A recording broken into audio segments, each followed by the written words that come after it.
தமிழ்நாட்டுல இனி டோல் கட்டணமே கிடையாது. ஆமா ப்ரோ, சென்னை கேப்ஸ்ல கார் புக் பண்ணுங்க, டோல் கட்டணமே இல்லாம டிராப்புக்கு மட்டும் பே பண்ணுனா போதும். சென்னை கேப்ஸ் ஆப்பை உடனே இன்ஸ்டால் பண்ணுங்க. ஓ பன்னீர்செல்வம் அவர்கள் ராமநாதபுரம் தொகுதியில் நிற்கிறார். சுயேட்சை வேட்பாளராக களம் காண்கிறார். நேற்றைய தினம் கூடுதலாக ஒருத்தர் சுயேட்சையாக ஓபிஎஸ் அப்படின்ற பெயரில் ஓ பன்னீர்செல்வம் அப்படின்ற பெயரில் மனு தாக்கல் செய்தார். இன்றைக்கு இன்னும் 3 நபர்கள், மொத்தம் ஓபிஎஸ் பிளஸ் ஓ பன்னீர்செல்வம் 4 பேர் அப்படின்னு களத்து நிற்கிறாங்க. நாளைய தினம் இது 10ஆக உயரக்கூடும். ஏன்னா இன்னொரு 5 பேருக்கு மேலே மனு தாக்கல் செய்ய வாய்ப்பு இருக்கிறது அப்படின்ற தகவல்கள் வந்து கொண்டிருக்கிறது. தொடர்ந்து நம்முடைய ஓபிஎஸ் ஆதரவாளர், ஓபிஎஸ் செய்தி தொடர்பாளர் திரு டென்சிங் அவர்கள் இருந்திருக்கார். டென்சிங் வணக்கம். ராமநாதபுரம் தொகுதியில் கிட்டத்தட்ட 10 ஓ பன்னீர்செல்வம் களத்து நிற்பாங்க போலையா? அப்போ திரு ஓபிஎஸ்க்கான வெற்றி வாய்ப்பு என்னென்ற கேள்விக்குறி ஏற்படுது. வணக்கம் ஐயா. தமிழ் மொழியையும் தமிழ் இனத்தையும் உலகிற்கு அடையாளம் காட்டிய தந்தி டிவிக்கு என்னுடைய முதல் வணக்கம் ஐயா. 5 வேட்பாளர்கள் ஐயா, 5000 வேட்பாளர்கள் விட்டாலும் அந்த 5000 வேட்பாளர்களும் ஓபிஎஸ் ஐயா எந்த சின்னத்தில் போட்டியிடுகிறார் என்றாலும் அந்த சின்னத்தில் போட்டியிடுவதால்தான் தமிழக மக்களும் நினைப்பார்கள், 1.5 கோடி தொண்டர்களும் நினைப்பார்கள்.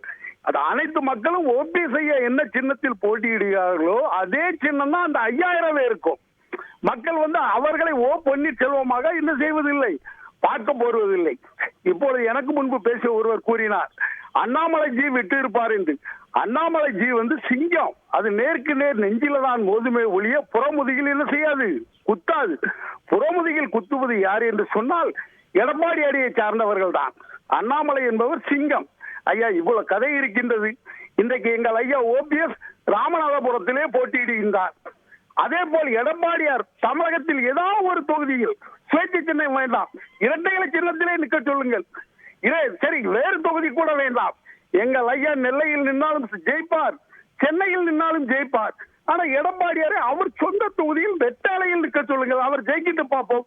1.5 கோடி தொண்டர்களும் அவர்களை ஏற்க போவதும் இல்லை, 7 கோடி தமிழ் மக்களும் அவர்களை ஏற்க போவதில்லை. எங்கள் ஐயா வெற்றி வாகை சூடுவார். அனைத்து இந்திய அண்ணா திராவிட முன்னேற்ற கழகத்திற்கு தலைமை ஏற்பார். மீண்டும் 2026 ஐயா ஓபிஎஸ் அவர்கள் தலைமையில் மீண்டும் அனைத்து இந்திய அண்ணா திராவிட முன்னேற்ற கழகத்தின் ஆட்சி அமையும் ஐயா. சரி, ஓ பன்னீர்செல்வத்துக்கு முன்னாள் முதலமைச்சர் ஓ பன்னீர்செல்வத்துக்கு வாக்களிக்கணும்னு ஒருத்தர் வர்றாரு அப்படின்னா அந்த மெஷின்ல 5 ஓ பன்னீர்செல்வம் இருந்தது அப்படின்னா அதுல ஒரு குழப்பம் ஏற்படல. இந்த சின்னத்தை கொண்டு போய் சேர்க்கறதுல உங்களுக்கு அதுவே பெரிய பணியா இருக்கும்ல. ஒரு 24 மணி நேரத்தில் எங்கள் ஐயா ஓபிஎஸ் ஐயா எங்கள் ஐயா ஓபிஎஸ் கையில் எந்த சின்னம் கிடைக்கிறதோ அந்த சின்னம் தான் அந்த 5000 பேருக்கும். எந்த சின்னம்? எங்கள் ஐயா ஓபிஎஸ் கையில் என்ன சின்னம் இருக்கிறதோ இவங்கள் 5000 வேட்பாளர் ஓ பன்னீர்செல்வத்தில் போட்டாலும் இந்த மக்கள் அனைவரும் ஓபிஎஸ் ஐயாவுடைய சின்னத்தை தான் ஏற்றுக்கொள்வார்களே தவிர துரோகியில் போட்ட சின்னத்தை எங்கள் தமிழக மக்களை ஏற்க மாட்டார்கள், ராமநாதபுரம் மக்களும் ஏற்க மாட்டார்கள். நன்றி திரு டென்சிங். எங்களுடைய பார்வைகளை பதிவு செய்ததற்கு நன்றி.